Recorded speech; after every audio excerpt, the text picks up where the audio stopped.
Inilah 30 hari bersuara ala podcast Kepo Buku bersama Rani, Toto, dan Steven. Selamat mendengarkan.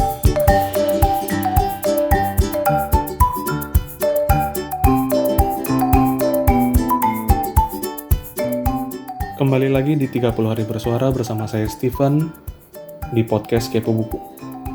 Hari ini kita berbicara tentang pulang.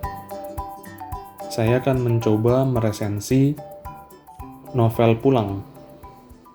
Novel Pulang dikarang oleh Leila Heskudori dan edisi yang saya baca bersampul kuning, bergambar sebuah kepalan tangan yang ilustratornya adalah Daniel Timbul Cahya Krishna. Buat saya sendiri, Pulang adalah salah satu karya terbaik fiksi sejarah Indonesia. Hal pertama yang mendorong saya untuk membeli dan membaca buku ini adalah karya Leila Eskudori ini memenangi penghargaan literatur bergengsi Indonesia Kusala Sastra Katulistiwa tahun 2013. Selain itu, buku ini mencuri perhatian saya lewat artikel-artikel di media. Salah satunya, rubrik People di harian The Jakarta Post yang menampilkan sosok sang penulis. Sebagai insan penikmat sastra Indonesia, terbersit saya harus membaca karya tersebut. Bagi saya, ini adalah bacaan yang harus dinikmati dan diapresiasi. Sungguh, Pulang adalah ulasan sejarah yang dinarasikan dengan elegan, memukau. Di novel Pulang, penulis ingin mengungkapkan bagaimana tidak nyamannya menjadi seseorang yang dicap sebagai musuh negara. Hal ini merupakan sejarah kelam yang dirajah pada perjalanan bangsa Indonesia. Membaca buku ini merupakan sebuah kenikmatan tersendiri. Dengan cepat, kita melahap halaman demi halaman, ibarat kita membaca majalah Tempo yang dinarasikan. Salut untuk penulis yang mampu meramu kisah yang tak biasa ini dengan bumbu romansa yang pas. Racikan tersebut membuat kisah dalam buku ini menjadi lebih hidup dan berwarna, tanpa mengurangi esensi yang ingin disampaikan. Pulang dibuka dengan sosok bernama Harnanto Prawiro. Dia hanya sosok manusia biasa dengan hasrat dan ideologi di benaknya. Di Jalan Sabang akhirnya datang penjemputan, dan seakan kiamat bagi orang yang paling dicari-cari pasca 30 September 1965. Dirinya dibekuk dan dijadikan tahanan politik.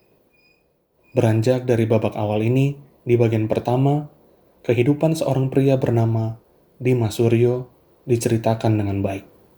Bagian kedua adalah potongan kehidupan seorang gadis cantik jelita, blasteran Indo-Eropa bernama Lintang Utara. Bagian penutup menceritakan segara alam, aktivis mahasiswa yang berada di jantung reformasi Indonesia. Dari sosok Dimas Suryo, kita diajak berkelana mengikuti perjalanan hidup yang tidak mudah dari seorang korban malapraktek politik. Kegetiran akibat apa yang dialami Indonesia di tanggal 30 September 1965. Seolah jalan takdirnya, Dimas dapat lolos dari angkara murka pembasmian anggota partai berideologi komunis. Di sini kita dapat merasakan bagaimana rasanya lepas jauh dari negara yang kita cintai. Kampung halaman yang debu dan udaranya melekat kuat di relung hati terdalam. Bagaimana jatuh bangunnya bertahan hidup di negeri orang, bersama-sama orang terdekat yang kebetulan bernasib serupa. Di bagian pertama ini, cerita yang disajikan penulis sungguh menyentuh. Penulis juga membawa penggalan sejarah Paris 1968 untuk dikecap pembaca.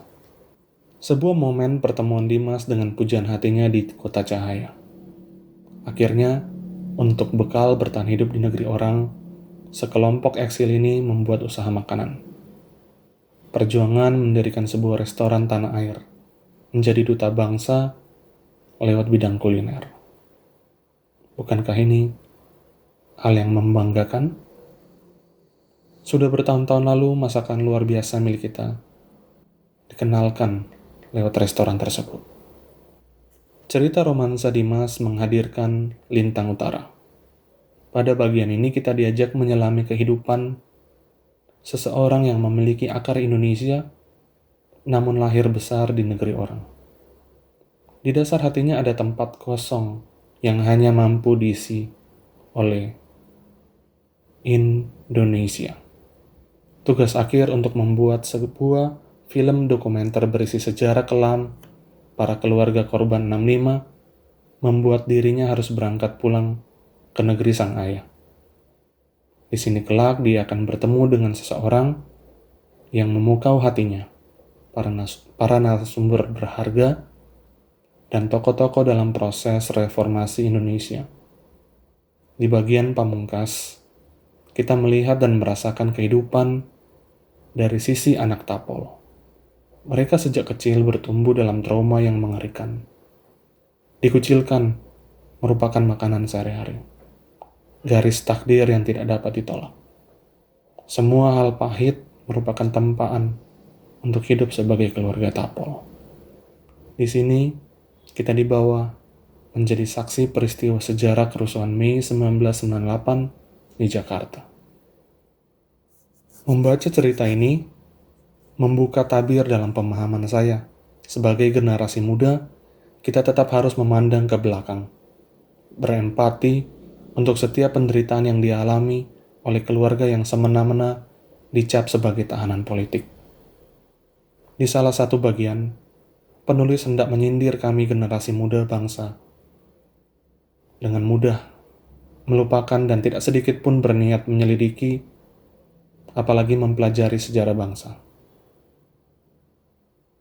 Lewat buku ini, saya amat yakin generasi-generasi sekarang, generasi zaman now yang akrab dengan internet, dengan sosial media mulai gelisah dan timbul rasa penasaran akan sejarah itu muncul dari dalam hati. Saya teringat perkataan salah satu presiden yang berkata, kita jangan melupakan akar sejarah bangsa kita. Saya kemudian berpikir sejenak, topik yang diangkat buku ini adalah salah satu akar sejarah yang dimaksud.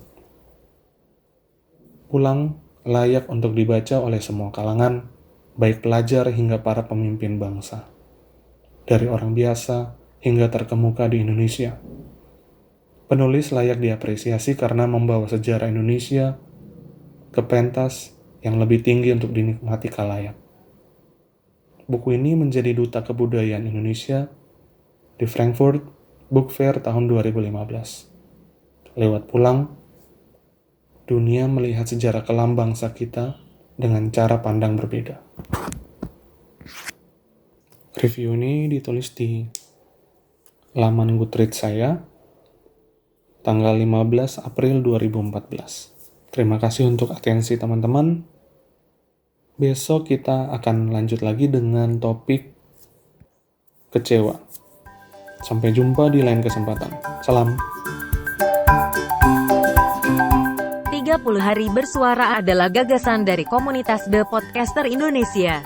Saya Tante Google, sampai ketemu di episode besok. Permisi cuy.